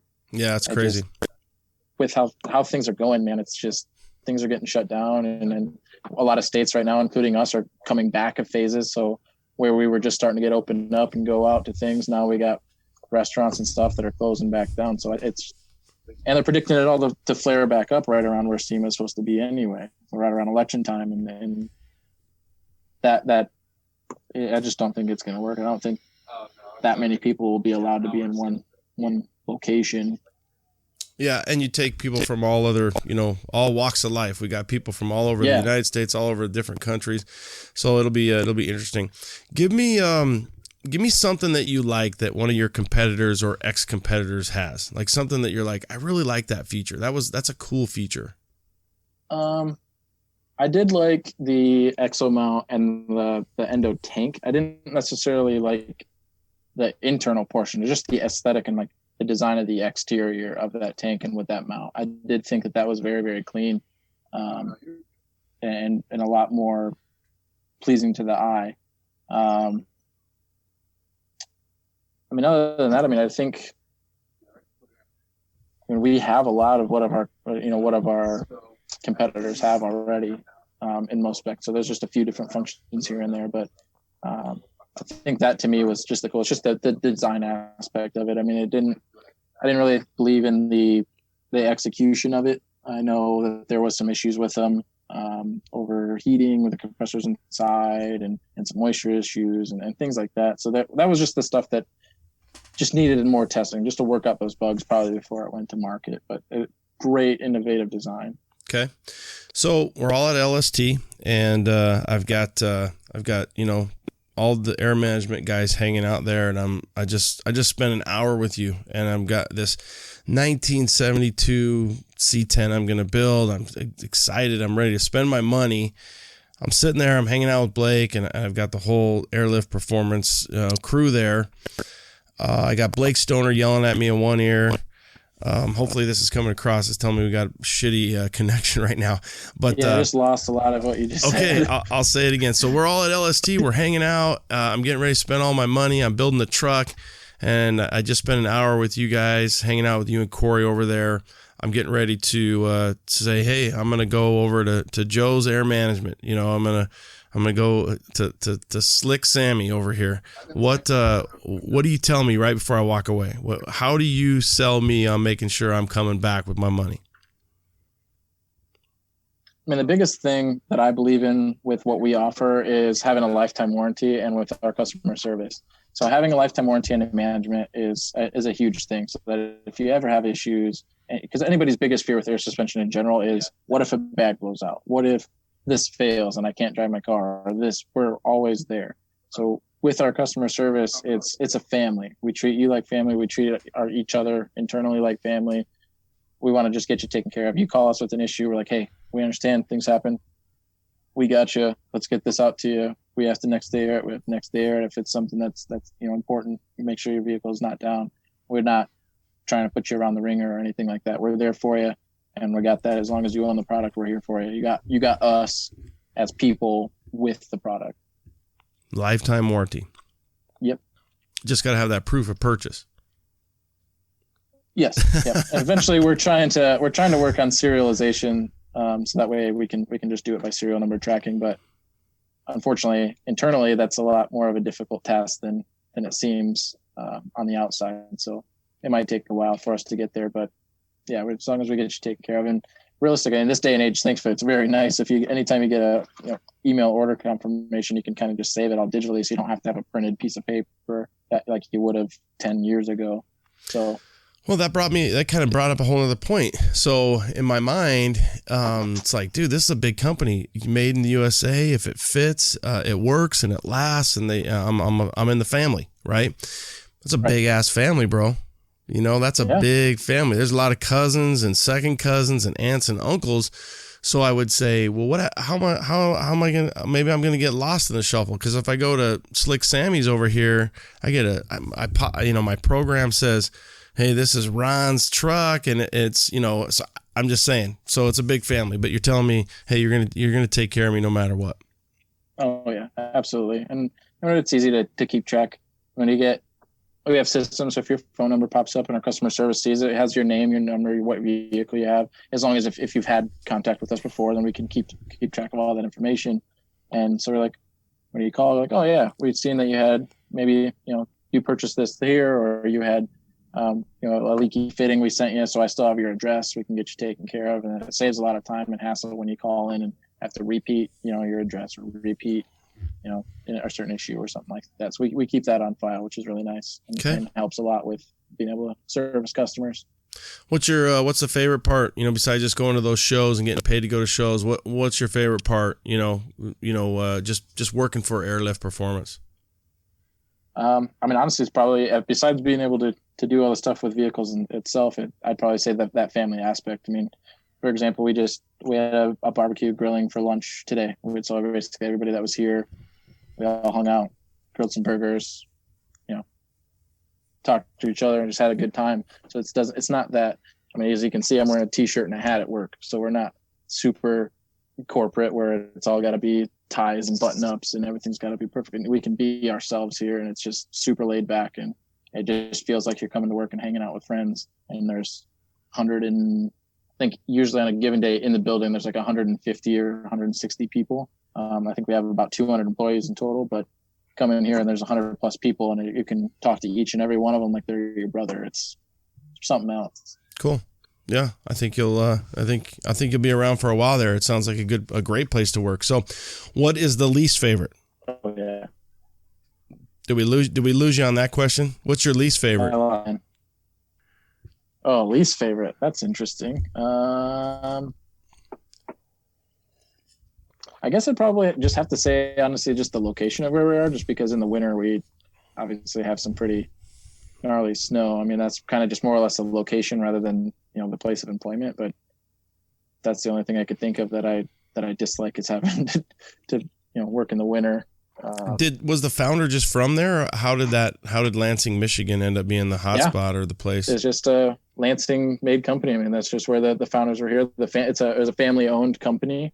And they were all in Lansing, and it just started, I think it was 2 brothers or 2 cousins that started it, and kind of went from there. So every year it's cool. Like in 1949, when we started with the red bags and with racing and with NASCAR, we'd have a storage facility that was up here that kind of held these special cars.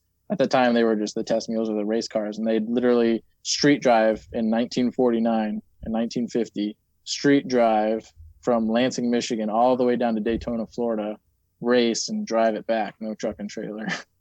So that's just kind of like the budget that was there. It's like, this is what we got to do. As far as we mentioned, talking about SEMA too, we were one of the original, we were at the very first SEMA. So we have pretty high, I think we're like if I want to say, I think we're like 6th or 7th on like seniority ranking for SEMA.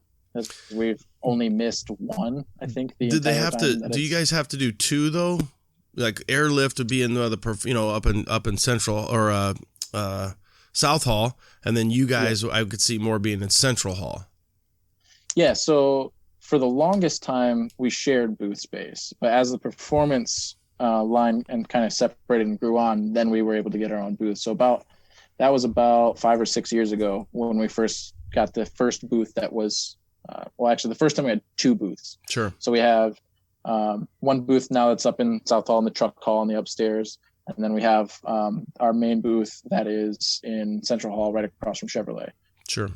Yeah. So we're right there in a good spot on both ends. Okay.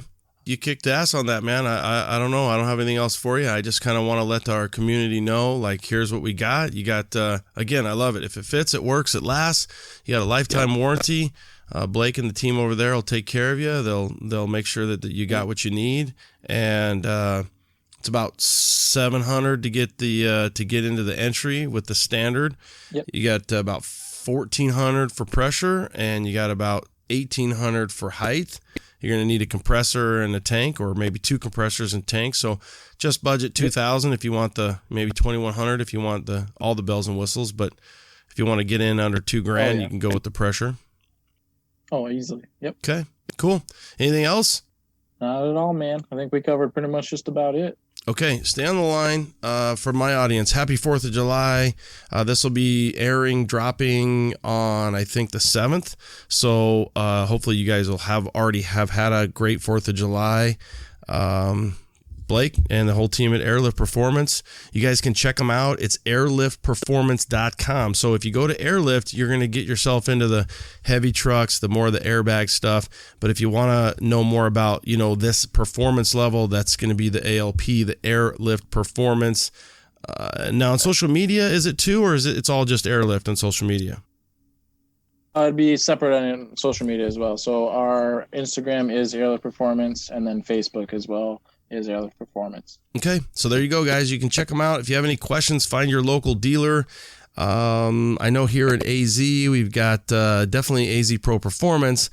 I assume Switch. I'm not sure, to be honest with you. I'm assuming. So, yeah, so an AZ, but all over, you're going to be able to find it, and we appreciate it. Thanks, Blake. Thank you. That's all, folks.